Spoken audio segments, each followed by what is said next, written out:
Hello, my garden friends. This is Jersey Shore Lisa from MyNJGarden.com. I wanted to share with you what I'm working on in the garden today.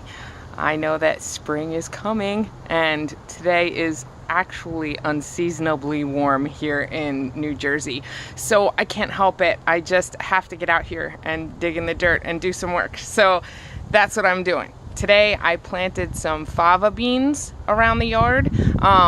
I probably could have gotten away with putting them in the ground earlier than this, which is mid-March.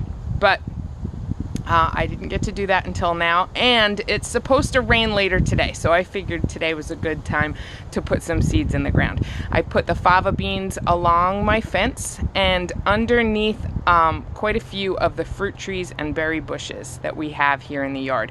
I did this because fava beans are in the legume family and they are nitrogen fixers. So along with any harvest I might get from the pods, I'll also get the living fertilization that's going to happen as they take nitrogen from the air and fix it into nodules on their roots in the soil. When those plants die back, they'll feed my fruit trees. So I think that's a great idea. The next thing that I'm about to do, and I just wanted to show you what I'm up to, is I have a cold frame and I have some seeds that I've been stratifying in a refrigerator in my garage over the winter time. And now I'm going to plant these seeds out in the cold frame and hope that with the early spring thaw, they will come to life and take hold. And I'm going to do that in this cold frame so I can keep track of them, because I don't know what these plants are going to look like when they're tiny. So rather than pot them up into containers and have to worry about water levels, or plant them directly into the ground and not be sure if it's a weed or what I really intended to plant, I'm going to plant them in this cold frame so I can protect them and yet still expose them to the elements as the seasons change. So let me show you the cold frame and I'll show you the seeds I'm about to plant. Here's the cold frame. The lid is open. It's just a shower door that I attached with some hinges a couple of years ago to this slanted box. This is on the south side of my house, so it's up against the wall. It's nice and warm, and it tends to be in full sun during the summer. So what I'm going to plant in here are a couple of things that I've had stratifying. I saved some butterfly weed seed last year, which is great for the pollinators, and the monarch butterflies love it. It's a host plant, so they lay their eggs on it, and when the eggs hatch, those caterpillars, they just strip those plants completely. They eat up all the leaves off those plants, and then they can turn into butterflies, and you can support the monarch population. So I think that's a great idea. I'd like to plant some more butterfly weed this year. I have persimmon seeds, and they are in some moist peat moss. They were stratified, so they are actually native to New Jersey. They are a native fruit tree, and these were harvested off of a local tree, the persimmon fruit. I took them out of these seeds out of the fruit, cleaned off all the pulp, and stratified them over the winter.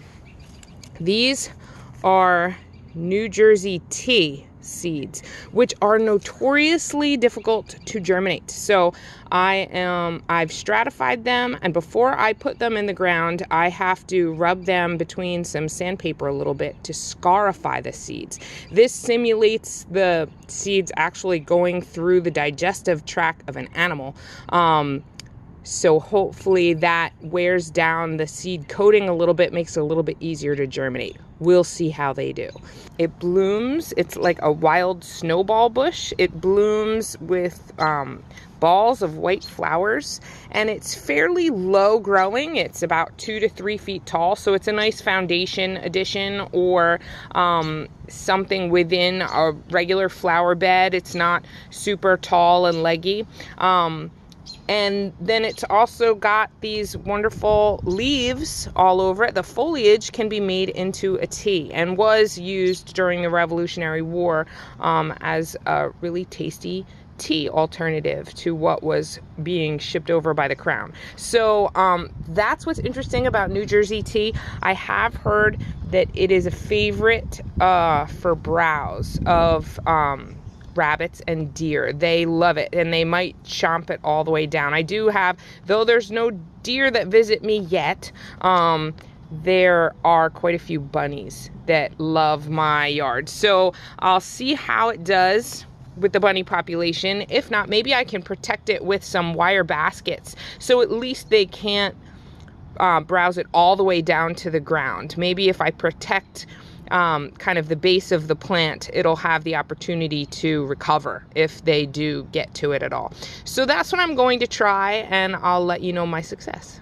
And then these are blue sausage fruit seeds, and I'm just so excited. This is not a native, but it is an exotic kind of a fruit, and they almost look like great big blue beans hanging from a probably 10-foot to 12-foot tree. It's kind of an ornamental thing because they are so bright blue and they are so different looking than any other fruit you might see growing in somebody's yard. So I definitely want to see if I can, and the seeds kind of remind me of watermelon seeds. They're that size and shape. And I don't know that it's a great fruit to eat out of hand, but supposedly it's a really pleasant tasting fruit, and you actually eat the pulp in between the seeds. So we'll see how that goes, but I definitely want to try and get some of those going. I have them in some other places throughout the yard that I've planted, but I hope that I can spot them when they come up. If not, at least I'll have some protected in this cold frame. So if they do sprout, I'll know what is what. So that's the plan for today. I'm going to put those seeds in the ground. Wish me luck, and happy spring. It's coming, you guys. Have a great day. Please like the video, give me a comment, and subscribe to the channel, and I'll share my updates with you. Happy gardening. Bye-bye.